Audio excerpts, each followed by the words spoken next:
Pessoal, boa noite a todos. Obrigado pela presença mais uma vez. Dando continuidade à nossa sessão do Castelo, vamos ter hoje a nossa querida professora Marta Peleteiro, alergista e imunologista clínica. Queria fazer essa correção, porque saiu como imunologista pediátrica, mas que ela não é apenas imunologista pediátrica, ela é imunologista clínica de adulto, de criança. E a gente tem a honra hoje, o privilégio de ter a nossa especialista em imunologia dando essa aula pra gente. É uma aula importante, um tema importante em pediatria, em adulto também, né? Mas em pediatria, a gente sabe das especificidades que tem em pediatria. Então, obrigado, Martinha, por ter aceitado o convite e vamos recepcionar a nossa professora. Boa noite, gente. Como o Dr. Lucas pediu, vamos falar sobre anafilaxia na criança. Elielma pode entrar para assistir a aula. Bora lá? Então, por que a anafilaxia é um tema importante? Pela gravidade da situação. Ela é uma reação multissistêmica. Boa noite! É uma reação multissistêmica grave, de início agudo, e ela pode ser potencialmente fatal quando ela evolui para o choque anafilático. Ela é uma emergência médica, pode levar a choque, dificuldade respiratória e até a morte se não for tratada rapidamente. A verdadeira incidência não é conhecida, porque como ela não é muito bem diagnosticada, também não é muito bem registrada e vai para a parte notificada.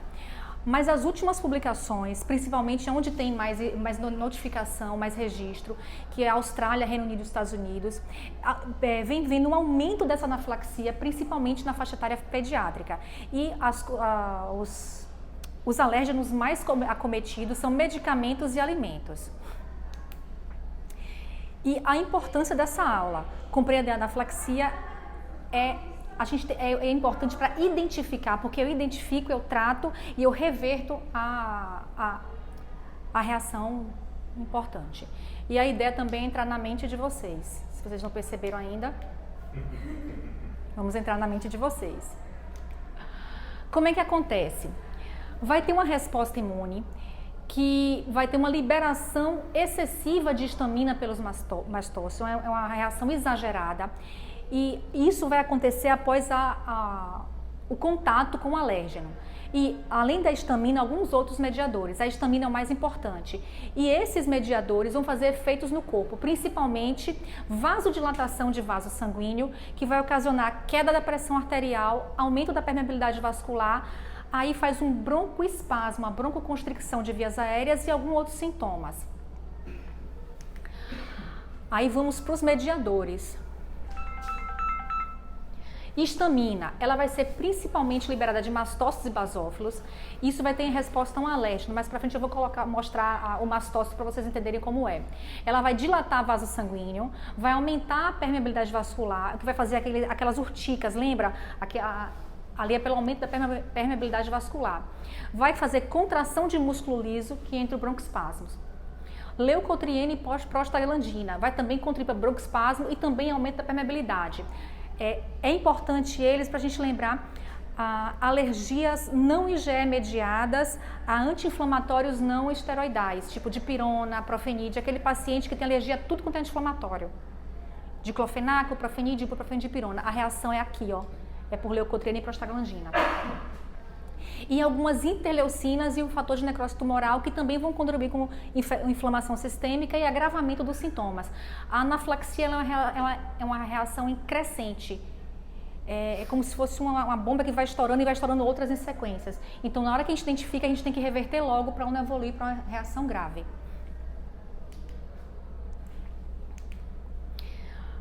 Na maioria das vezes, é desencadeada por mecanismo IgE mediado, contra diferentes antígenos, a gente vai ver os antígenos mais importantes, e é uma reação do tipo imediata, acontece de 30 minutos até no máximo 2 horas, tá bom?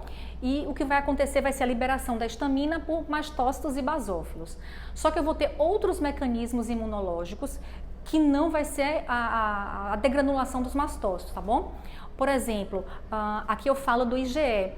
A minha IgE vai se ligar no mastócito a um receptor de alta afinidade para IgE, só que eu tenho um receptor de baixa afinidade para IgG, então eu vou ter os imunocomplexos, tá vendo? Produtos biológicos, é um paciente que vai receber infusão de imunoglobulina. Ele também pode ter uma reação anafilática por esses receptores. Sistema complemento, vou mostrar a vocês mais pra frente como é que ele degranula. Ácido araquidônico, leucotrienos e prostaglandinas, lembra? Que a gente falou agora aqui. Cininas, fatores de coagulação e fibrinólise. Aí a gente entra num dilema. Acaba sendo tudo imunológico, mas para classificar, imunológicos são aqueles que vão ser desencadeados por IgE ou IgG. E todos os outros que eu citei a gente chama não imunológico, mas tudo é anafilaxia, tá bom? E todos vão acabar com a degranulação de mastócito. Pronto, aqui eu vou ter o ruim é que eu não tô conseguindo, né? Que ele não pega na televisão. Eu tenho mastócito, tá bom? E aqui as maneiras que eu tenho de degranular. Vamos aqui. Tá vendo ali a alergia? Eu tenho duas IgEs no receptor de alta afinidade e eu vou ligar uma proteína alergênica. Aquilo ali vai gerar uma reação que vai degranular. Além disso, eu tenho aquela urticária autoimune, tá vendo? Em que eu tenho autoanticorpos, tá vendo? O Yzinho de cabeça para baixo, que vão ativar o meu mastócito. Fatores físicos, a gente vai ver calor, atividade física, exercício, infecções através do Toll-like receptor e outras também partículas de patógenos. Eles conseguem ativar diretamente. O meu paciente fez um exantema viral. Infecções, autoimunidade e neoplasia, através do complemento. A minha fração C3A e a minha fração C5A conseguem também degranular. Ácaro, ele consegue tanto ali pela alergia, tá vendo lá em cima, como também tem um receptor específico no mastócito que degranula. Opioide, vancomicina e contraste iodado, ele consegue degranular diretamente. Anti-inflamatórios, pela COX, lembra prostaglandina e leucotrienos. E eu tenho esse receptor, que o pessoal brinca que é meu rico gato, provou ração X2, a gente conseguir decorar ele. Que através de quinolonas, bloqueadores neuromusculares, aquele peptídeo vasoativo intestinal, substância P, eles conseguem degranular. Coisa pra caramba, né? Isso aí, essa figura tem uns anos, devem ter descoberto mais coisa ainda. Aqui voltando ao que eu falei, lembra? Imunológica, não imunológica. Que a IgE é mediada e aqui é do receptor de baixa afinidade de IgG, não IgE mediada, tá vendo? E as não imunológicas, agente físico, anti-inflamatório, opiáceo, radiocontraste. Mas é uma questão, é tudo anafilaxia, vai ser só uma questão conceitual. Apesar da não imunológica ser baseada mais nos mastócitos, né? Ou não? Não, vou voltar. IgE, tá vendo? Isso aqui é imunológico. Isso aqui tudo embaixo é não imunológico, porque não tem IgE envolvida. Mas todo mundo vai combinar com a degranulação do mastócito, liberação de histamina. Entendeu? Quando tem envolvido anticorpo imunológico, sem anticorpo não imunológico. Mas é tudo imunológico. Mas é uma questão. A reação final vai ser a mesma. É um conceito mais antigo, a reação vai ser a mesma. Tá bom? Bora lá. As causas mais comuns. Isso aqui é mundial falando. Causas. Epidemiologia mundial. Alimentos, os mais comuns em crianças, amendoim, nozes, frutos do mar, leite e ovo. Medicamento, isso aqui é a nível mundial, antibiótico, analgésico e anestésico. A nível de Brasil, teve um congresso de alergia, acho que uns 6 anos atrás, que o pessoal da USP levou um trabalho de alergia a medicamentos para lá. E no Brasil, a causa maior de alergia, anti-inflamatórios não esteroidais. Lá é antibiótico beta-lactâmico, aqui anti-inflamatórios não esteroidais. Quem? Dipirona. Eles não têm dipirona. A gente tem. Então, pela dipirona, ela passa, no caso, os anti-inflamatórios, passam os antibióticos aqui na nossa realidade. Beleza? Anestésico e bloqueador neuromuscular, bloqueadores neuromusculares, também é outra causa importante. Em terceiro lugar, picada de insetos, são os himenópteros, abelha, vespa, formiga, tá? Depois, látex, a gente vê muito em profissionais de saúde que têm alergia a látex e pacientes Espinha bífida são pacientes que são muito manipulados cirurgicamente. E aí eles desenvolvem sensibilidade, tá bom? Exercício físico, eu vou falar um pouco mais pra frente, que é bem interessante, tem um paciente aqui que é disso. Aditivos alimentares, corantes, conservantes, usantes da vida. E idiopática, 10% das anafilaxias a gente não consegue achar a causa.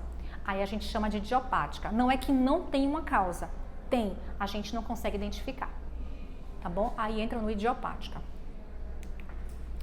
Em relação a alimentos, aí a gente vai ver fatores culturais. Por exemplo, no Brasil tem anafilaxia mandioca que eu não tenho outro local. Aqui no Nordeste já teve anafilaxia mandioca. Nos Estados Unidos quem ganha é amendoim.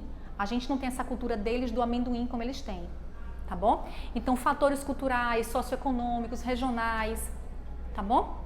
E isso influencia a exposição, então cada região vai ter o seu. Entre medicamentos, antibióticos, como eu falei, beta-lactâmicos, isso é a nível mundial, e a nível de Brasil, anti-inflamatório ganha, tá? Anafilaxia látex vem aumentando, e atenção especial para profissionais de saúde e pacientes com espinha bífida. Só que assim, o látex vem de uma planta, da seringueira, então as proteínas dela são proteínas de origem vegetal, que pode ter que tem similaridade com algumas outras frutas. Por exemplo, um cara que tem alergia a látex, ele pode fazer uma reação cruzada com banana, abacate, kiwi, mamão, aipim, inhame. Depende de qual proteína que ele sensibilizou. E tem nelas, tá bom? E a gente tem uma síndrome chamada síndrome látex fruta, que o cara é alérgico a látex e tem algumas frutas que ele não pode comer. Tá bom? A anafilaxia látex é a segunda maior causa de anafilaxia perioperatória. O paciente do centro cirúrgico vai fazer algum procedimento, tem anafilaxia. E só perde para relaxante muscular, tá bom? E aí lá também vai ter antibiótico, todos os outros que estariam. Radiocontraste iodado. 2% dos indivíduos que recebem radiocontraste iodado de alta osmolaridade pode ter alguma reação, tá bom? A maioria é reação leve, mas pode ter sim uma reação grave. Aí o que é que acontece? Eles estão substituindo por radiocontraste não iônico de baixa osmolaridade para diminuir essa reação. Então hoje em dia é cada vez mais difícil por já saber disso e estar usando o de baixa osmolaridade, não iônico. Exercício físico. A fisiopatologia não é muito bem entendida ainda, mas o que é que a gente sabe? Que a exposição a alguma coisa mais exercício físico gera anafilaxia. Eu tenho um paciente aqui de que ele deve ter uns 17, 18 anos hoje, ele veio para mim com 13 anos. Ele é de uma igreja evangélica e o que estava acontecendo? Ele estava indo, tipo um domingo, vai fazer um encontro de jovens. Ele ia, almoçava, depois ia jogar bola, tinha anafilaxia.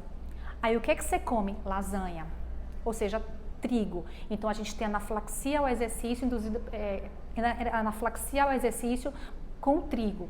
Tem paciente também na literatura com anti-inflamatório, tipo, eu estava com dor, tomei uma dipirona para fazer uma caminhada, anafilaxia. Mas o mais comum é ao trigo. Eu tenho esse cara aqui que ele nunca mais voltou, deve estar bem. E aí, só desencadeia se tiver as duas, pronto. Eu vou fazer atividade física. Coma um aipim, coma batata doce, qualquer coisa. Só não coma coisa com trigo. E pode fazer atividade física. Mas eu quero muito comer uma pizza. Chama o Uber, pega o Uber na porta do restaurante, vai para casa e senta quietinho. Você pode fazer tudo, só não pode combinar os dois. No caso desse paciente, cada paciente a gente vai identificar. Tem pacientes que é com milho, pacientes que é com dipirona, anti-inflamatório. Vai identificar. O mais comum é ao trigo. E eu tenho esse paciente aqui, realmente sumiu, não sei, tá ótimo, deve ter entendido que não pode. Nunca mais voltou. Tá bom? E aqui exercício físico, tá vendo? Pode ser isoladamente, é bem mais raro, associado a alimentos, camarão, maçã, aipo, trigo, o meu é trigo, o trigo é bem comum, e causa anafilaxia, ele tem a reação mesmo. Aí aqui vem para Brasil, um inquérito de alergista, né?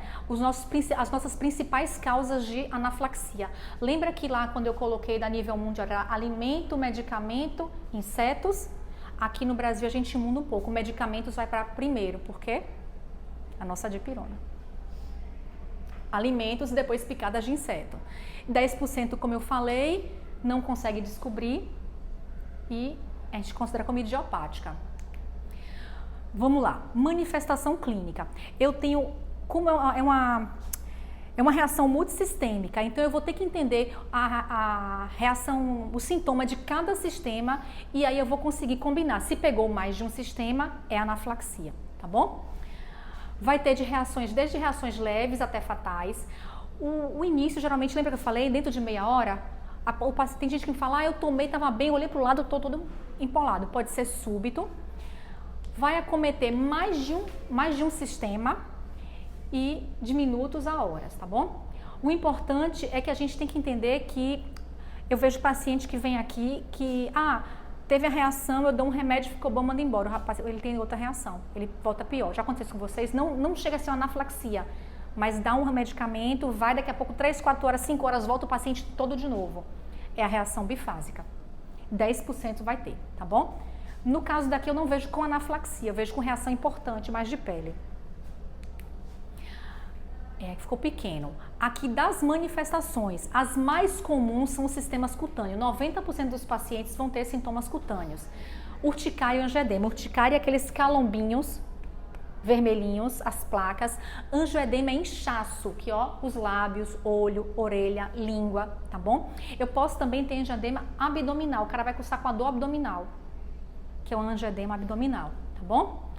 Respiratório, dispneia vai estar em 40% a 60%. Dispneia sibilotosse, edema de laríngea, o cara vai ficar rouco, tá bom?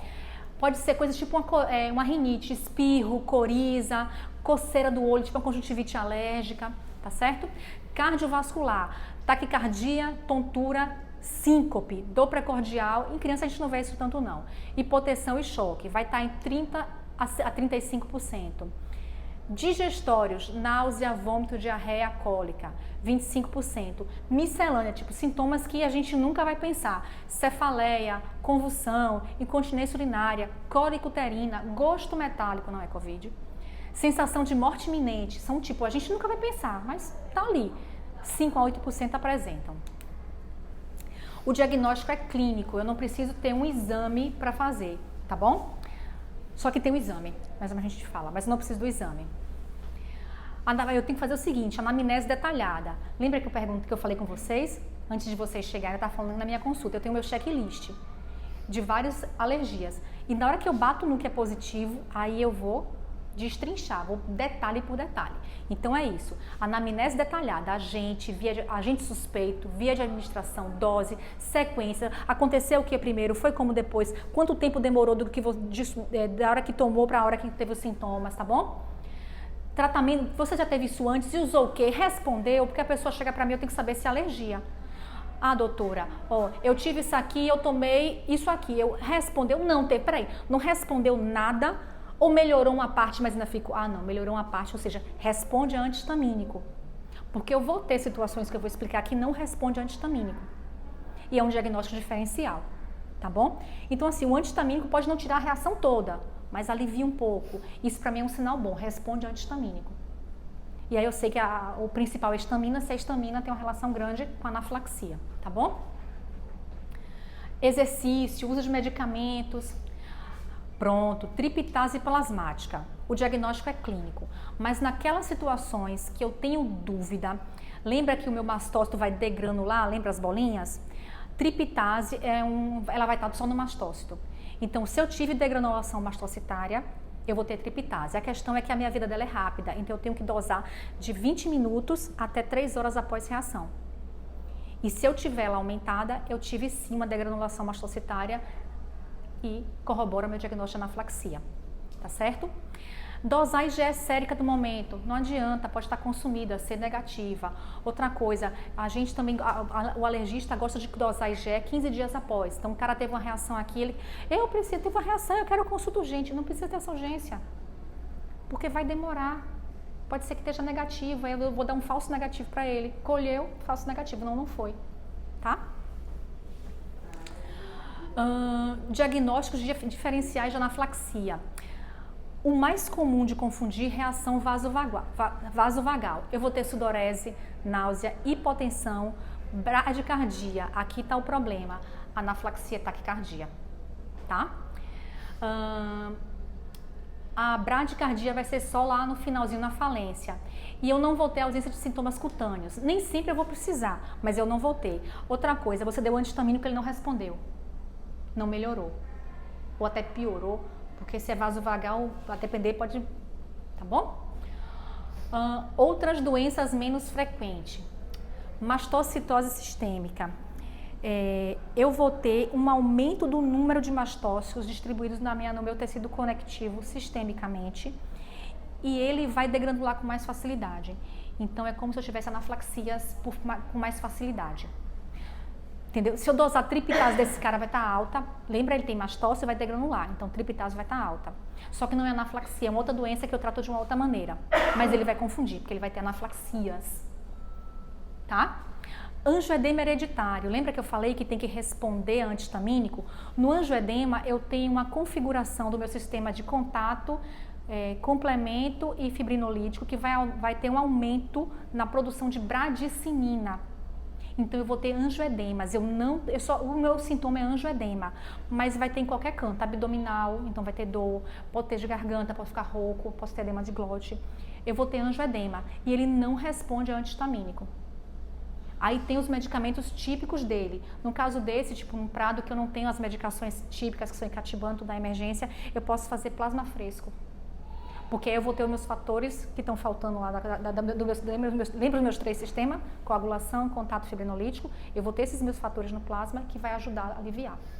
Tá? Mas na nossa situação aqui, porque a gente não tem, mas tem medicamentos top que faz o cara reverte na hora. Tá?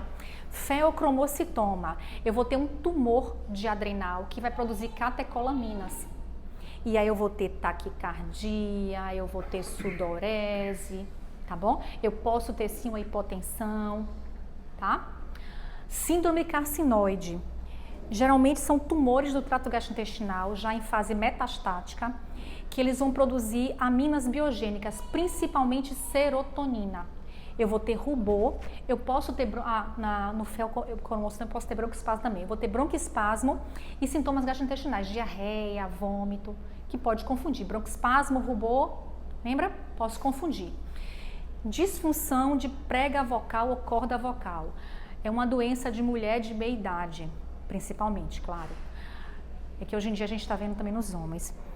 É uma doença mais psicogênica. O que é que acontece? Quando eu vou inspirar, minha prega vocal abre, a dela fecha, a da pessoa fecha. Então ela tem uma estridor e sensação de sufocamento. É psicogênico, então esse paciente a gente encaminha para terapia também com o psicólogo. Não vai responder antihistamínico, porque entendeu? Fecha. Ele fecha na hora de fazer, em vez de abrir, fecha. Escromboidismo ou síndrome escombroide é uma doença por liberação de histamina. O que é que vai acontecer? Algumas espécies de peixe, principalmente o atum e eu acho que a cavala, mas o atum é mais importante. Esses peixes, quando pescados, têm que ser colocados diretamente num sistema de frio, porque eles têm nas guelras e intestinos dele bactérias que elas degranulam e produzem histamina. Esse peixe ele não vai ter aspecto de peixe podre, mas ele vai ter histamina. Então, na hora que a pessoa comer esse peixe, que está com a cara de peixe bom, não tem cheiro nada, vai ter uma reação por histamina. Vasodilatação, rubor. Geralmente é rubor daqui para cima, ó. Tá? Não é tão grave. Síndrome escombroide. São esses peixes, principalmente atum. Então, tem que pescar e congelar. Manter a 0 grau, que aí essa bactéria não faz a degradação, não produz histamina. Tá? Muita loucura, né? É coisa. Tá vendo como eu tô inteligente? Eu gosto. Viu como eu tô inteligente, velho? Bora lá. E como é que eu faço esse diagnóstico? A gente conversou pra lá, diferencial, falou. O mais importante, o cara vai chegar e o mais comum. Lembra? Reação sistêmica. Então, essa pessoa vai ter 2 sistemas acometidos. O mais importante, pele e mais um outro. Lembra que a gente falou dos sintomas lá atrás? Eu vou ter pele, ou seja, angioedema, urticária, tá? Mais um outro, mais respiratório, mais gastrointestinal, tá bom? Isso fecha diagnóstico de anaflaxia. É a minha primeira maneira de fechar diagnóstico, tá? E eu não preciso saber o que essa pessoa tomou. Qualquer coisa, tipo, eu não sei nada, mas chegou com pele mais unha, anaflaxia. Segunda situação, quaisquer 2 sistemas e algum antígeno provável, tipo, comeu camarão, tomou dipirona, não são antígenos prováveis? Comeu amendoim. Então, quaisquer 2 sistemas e um antígeno provável. Terceira situação de diagnóstico de anaflaxia. Eu sou alérgica a alguma coisa e eu fui exposta a ela e tive hipotensão. Só hipotensão, mais nada. Vou dar o exemplo da minha mãe. Minha mãe a vida toda comeu camarão, siri, caranguejo e ela desenvolveu alergia depois de idosa. Ela não come porque ela sabe que ela é alérgica. Aí um dia, sem querer, tinha algum tempero de camarão, aquele camarão defumado em pó, e ela comeu e começou a ter hipotensão. Minha mãe teve anaflaxia. Minha mãe é anafilática a camarão. Foi só hipotensão. A pressão dela caiu. Ela falou, tô com sono, a pressão caindo. Tá? Então, assim, a pessoa é alérgica a alguma coisa sabidamente e teve contato. Só caiu a pressão, já é anaflaxia. Tá bom? Difícil não, né? Pele mais algum outro, não preciso saber o que foi. Provável, um antígeno provável que a gente sabe que normalmente causa quaisquer 2 e aquilo que a pessoa é sabidamente alérgica, só hipotensão. Tá bom? E aí eu vou ter um quadro leve, moderado ou grave. O quadro leve ele é autolimitado e sem evidência de progressão. Geralmente é urticária, prurido-edema, sensação de prurido em garganta, ou seja, eu peguei garganta, congestão nasal, não é isso? Ó, lembra sintomas de rinite e pele, já são dois sistemas, então já é anaflaxia. Espirro, conjuntivite, lembra? Espirro também é como se fosse a rinite e conjuntivite. Então é respiratório com pele, 2 sistemas e anaflaxia. Mas são sintomas leves e não tem característica de progressão. Então eu classifico como leve. Na moderada eu vou ter um quadro mais pronunciado e é aí que está o perigo, porque nesse caso é que a reação evolui para grave, tá bom? Aí eu vou ter pele, tá vendo? Edema de face, já é uma coisa mais pronunciada, aperto na garganta, rouquidão, sibilo, tá bom? E o grave é onde tem risco de vida, tá bom? Que eu estou evoluindo para choque, eu vou evoluir para choque e risco de vida se eu não instituir o tratamento rápido. Vai ser o edema difuso, eritema, sibilo, hipóxia, hipotensão, taquicardia. E como é que eu vou tratar? Vamos lá. É meu paciente de sala vermelha. Meu paciente anafilático é meu paciente de sala vermelha. Vou monitorizar, acesso venoso, oxigênio, tá bom? Decúbito, isso é uma coisa que parece bem bobinha, mas que é importante. Decúbito dorsal e levanta a perna, lembra? Ele está hipotenso, então é a maneira que eu tenho de aumentar o meu débito, o meu volume nos meus órgãos vitais. Então, deita, levanta a perna. Parece uma coisa tão besta, né? Deita, levanta a perna, tá? E é um paciente que está chocando. Vamos lembrar, é um choque distributivo, ou seja, eu vou ter uma vasodilatação sistêmica e não responsiva, e é uma reação em crescente, ou seja, só vai piorar. No primeiro momento, eu fazer o fluido, ele ajuda, mas se eu não instituir o tratamento certo, no segundo momento não, tá bom? Ele não vai responder a volume. Esse volume que eu fiz não vai responder. Então, no primeiro momento, sim, mas eu tenho que fazer o tratamento correto, porque senão ele não vai resolver. Tratamento. Falei que eu ia entrar na cabeça de vocês. Vocês viram essa figura quantas vezes hoje? Hã? Mensagem subliminar. A minha mensagem subliminar é essa. Anaflaxia é igual a adrenalina. Tá bom? É o tratamento de primeira linha. No caso de criança, a dose é 0,01 mg a quilo, máximo 0,3. IM, vasto lateral da coxa. Vira para o lado, desce a madeira. Anaflaxia, quebra carrinho, quebra, vira para o lado, pronto. Não, é rápido. Não deu tempo de pegar acesso, depois do acesso, primeiro você vai na adrenalina, tá bom? Eu posso repetir até 2 vezes com intervalo de 5 a 15 minutos, tá bom? Ali dá 0,01 também, né? Do ml, Então, Oi.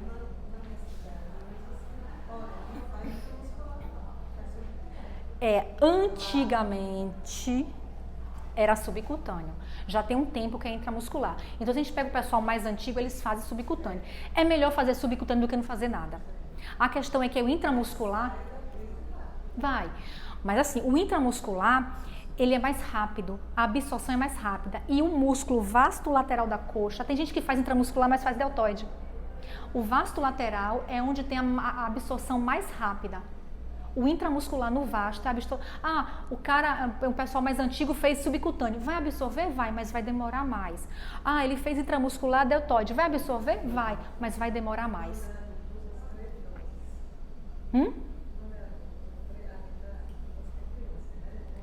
Adulto é 0, adulto é meio ml. Não tem problema, ele resolvendo, não matando a pessoa. Deixa eu te falar, eu quero salvar. Eu só quero que resolva e não mate. Assim, a ideia é que entenda-se que se você fizer no vasto intramuscular, a absorção é mais rápida, a chance de eu salvar esse cara é maior. Mas ele lá salvando, na tua cidade, ele salvando, eu tô feliz já. Mas a explicação é essa. Intramuscular, a absorção é mais rápida e esse músculo da coxa aqui, o vasto, é mais rápido ainda. Tá bom? Adulto é 0,5, criança máximo 0,3. Mas se você pegar uma criança de 70 quilos, faz 0,5, gente. Tá bom? Beleza? Bora lá. Efeitos da adrenalina. Porque ela é top, né? Alfa-adrenérgico, os efeitos alfa-adrenérgicos, vai reverter a vasodilatação periférica, diminuindo o edema de mucosa, diminuindo a obstrução de veia superior, vai diminuir, no caso, como eu faço uma vasoconstricção, eu vou diminuir a hipotensão, tá bom? E lembra que a vasodilatação periférica, edema de mucosa, vou diminuir a urticária e o angedema. Efeito beta-adrenérgico, vai aumentar a contratilidade do miocárdio, isso vai aumentar o débito cardíaco e o fluxo coronariano. Lembra que eu vou deitar, levantar a perna, porque eu tenho que manter a perfusão de órgãos nobres, lembra que eu falei isso? Então ele vai ajudar também. Vai causar, beta-agonista vai causar broncodilatação, lembra? Tanto que a galera faz meio na coxa, meio nebulizado, para ajudar. Vai suprimir a liberação de mediadores de mastócitos e basófilos. A adrenalina é considerada a droga de primeira linha. O que isso está dizendo? Eu não posso deixar de usar a adrenalina em detrimento de outra. A minha primeira opção vai ser a adrenalina. Eu vou fazer um corticoide? Eu vou fazer um antihistamínico venoso? Eu vou. Mas eu não posso atrasar a adrenalina para fazer eles. Os quadros meio leves? Não. Leve a gente segura a mão um pouquinho, tá bom? Moderado a grave. Na verdade, eu morro de medo. Eu na emergência, se você me ver, só que foi a anaflaxia, eu já tô quebrando o carrinho. Eu faço. Tá bom? Mas é mais moderada a grave. Mas a anaflaxia é igual a adrenalina, eu faço em tudo. Se eu fechar diagnóstico de 2 sistemas e eu já faço, eu não espero não. Mas a chance de um leve evoluir para um choque é pequena, o moderado é maior. Um pequeno não é impossível, não é 0, é pequena. Então eu não arrisco não, tá bom? E vamos lá.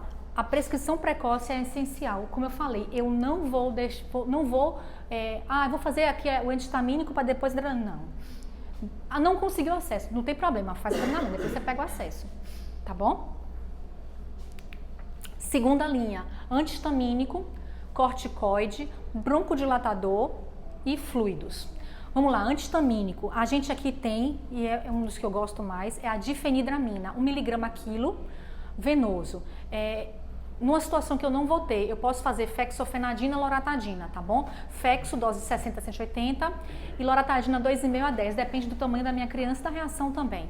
A gente já pegou criança aqui, não foi o Lucas, com a reação grave, que o Lucas, Marta, o menino, eu tô dando polaramina e não melhora. Aí eu coloquei de 4 em 4 horas, de 3 em 3 horas, não foi? Botou loratadina, polaramina e tudo. Botei, melhorou. Mas assim, gente, é o que eu explico ao meu paciente de urticária, que chega até usar até 4 vezes dose de bula. É matemática. Se eu degranulo o equivalente a, 200 mastócitos, se eu der libero 200 antihistamínico, se eu der o equivalente a 50 antihistamínico, eu só bloqueio 50, vai sobrar 150. Consegui me fazer entender?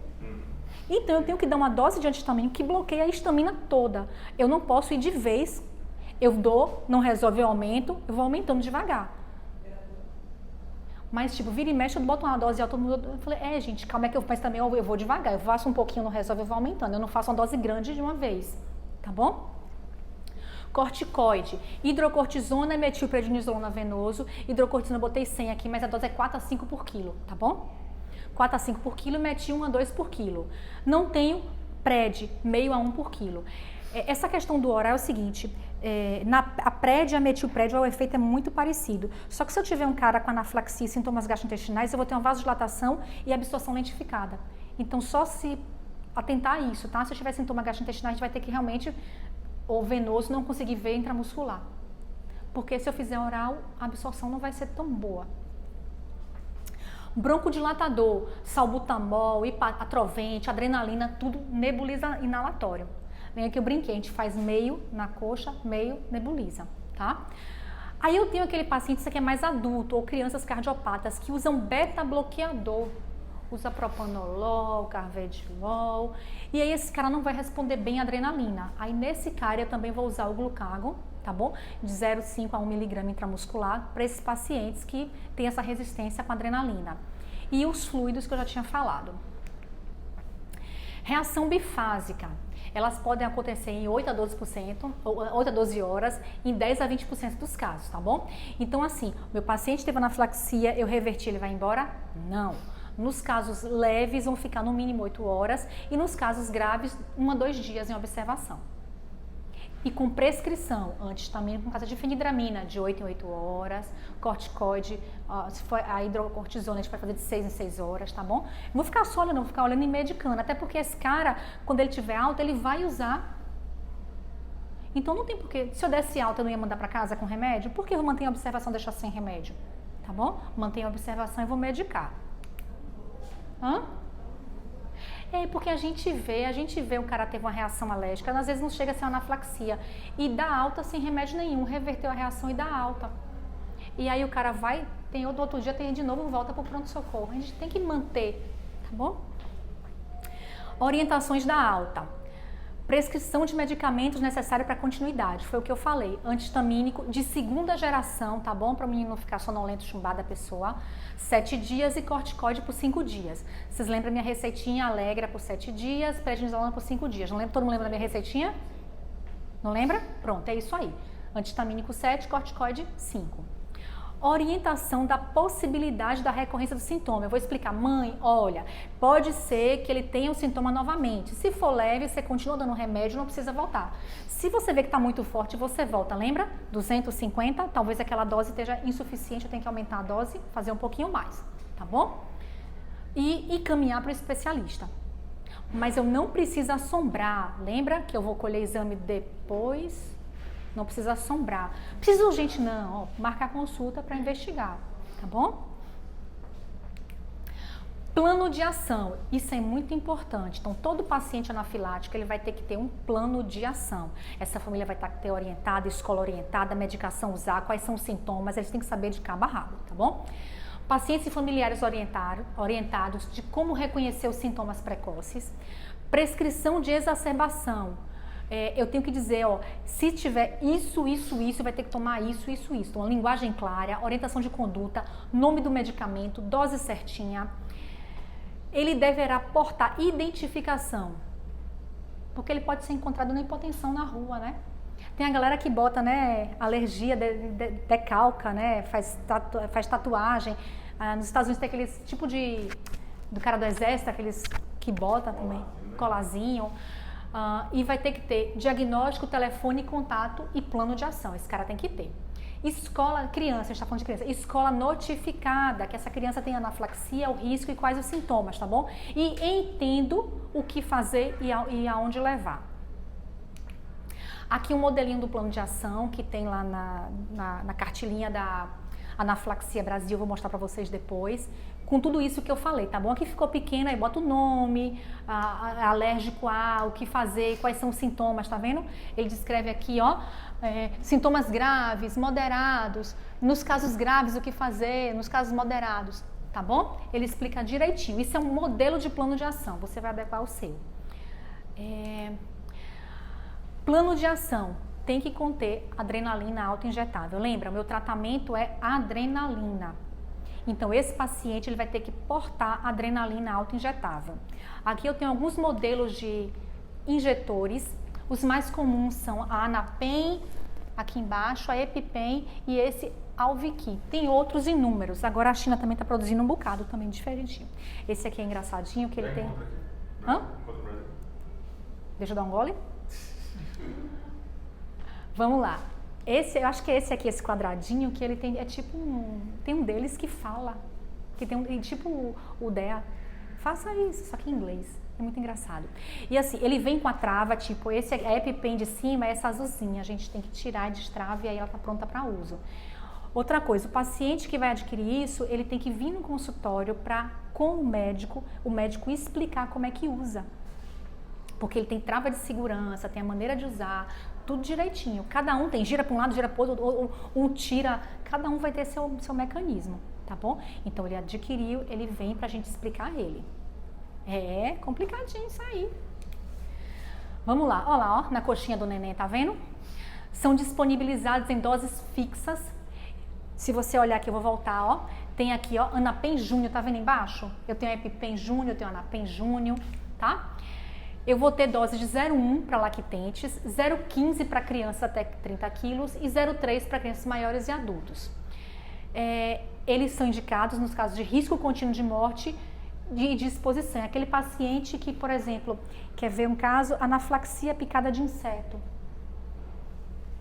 O cara é um cara, tipo, a qualquer momento uma abelha pode encontrar ele na rua e picar ele, então ele tem que portar isso.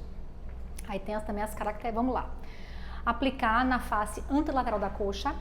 Eu não preciso tirar a roupa, eu vou fazer por cima da roupa, tá? A agulhinha que vem nele transfixa a roupa, tá bom? E eu posso precisar de uma segunda dose 5 a 10 minutos após a primeira. Então, a pessoa que é anafilática, que tem que ter a canetinha, tem que ter 2 canetinhas. Tem relato nos Estados Unidos de que da pessoa que era anafilática, ele levou só uma canetinha. Teve a reação, fez uma canetinha e aí não deu tempo de chegar no hospital, porque não tinha a segunda canetinha. Ele levou só uma. Então, essas histórias são histórias de congresso, tá? Que a gente ouve em congresso, relatos. Tá bom? Então, tem que ter 2 canetas, não só uma. E aí, qual é a questão dela? Hã? Muita, mas eles são muito bem orientados. Qual o nosso problema? Ela é importada, a gente não tem aqui, a ASBAI está lutando com a SBP de pediatria para conseguir no Brasil fazer, tá bom? Mas ela é importada, ela é alto custo. A última vez que eu soube era 1.000 conto cada canetinha dessa. Ela tem validade de 1 ano, vocês têm que comprar todo ano 2. E tem que ter 2. 2.000 todo ano. E rezar para não usar. Porque você vai fazer, poxa, gastei 2.000, nem usei. Que bom. Rezar para não usar, tá? Então, todo ano você tem que comprar 2 canetinhas novas e rezar para não usar. Tá bom? E a gente espera que em breve a gente consiga aqui, né? Rapidinho aqui, voltando. Tem as empresas certinhas que importam, tá? Precisa ter algum cuidado com essa... Não. É porque realmente eu não tenho... Porque tem umas de teste que a gente ganha nos congressos americanos, a galera que vai ganha uma de teste, aí mostra. É um negocinho plástico assim, você faz assim, ó. Se você não tirar a trava, ela fica lá, você leva na bolsa, cai, levanta, não tem problema nenhum. Hã? Assim, a EpiPen, que é essa aqui, ó. A gente tinha uma lá a gente geralmente tem nas residências, os professores têm lá. Essa aqui é a EpiPen, tá vendo? Ela é aqui assim, ó. Um negocinho assim. A gente pega uma canetinha assim, a gente faz assim, ó. Aqui assim. De plástico, cai, levanta, diga. Tem tanto tempo isso, essa história de não estar autorizado no Brasil. Qual é a justificativa? Desde que eu me entendo por gente. Ministério da Saúde. Mas qual a justificativa? Não sei lhe dizer, mas não tem. Não tem. Anvisa, Ministério da Saúde. Não tem lógica. Medicações muito mais caras. Tem mais de 20 anos. Muito mais caro. Não sei lhe dizer qual a justificativa deles. Não fui pesquisar. Mas não tem. E é algo que mata. Mata. Tem casos aí, pessoal que importa, né, no Brasil? Tem. Tem as importadoras, mas é isso. A última vez que eu soube era R$1.000. Era caro pra caramba. O dólar subir deve estar mais caro ainda. Tá bom? Vamos lá.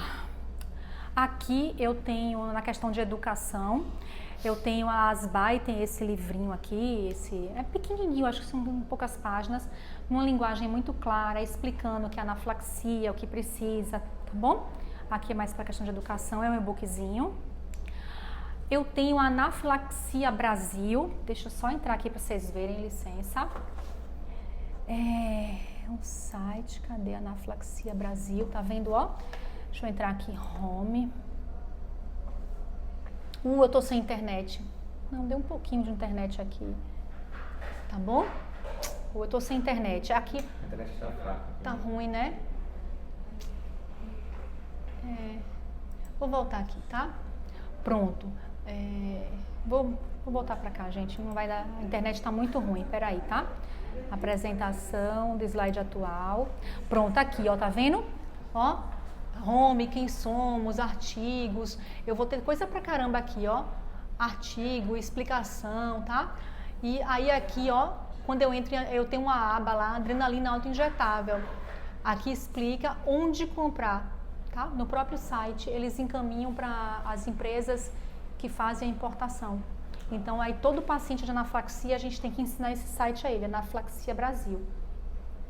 Tem tudo lá sobre anafilaxia, tá bom? Plano de ação, tá vendo? Tem tudo direitinho. E é isso aí.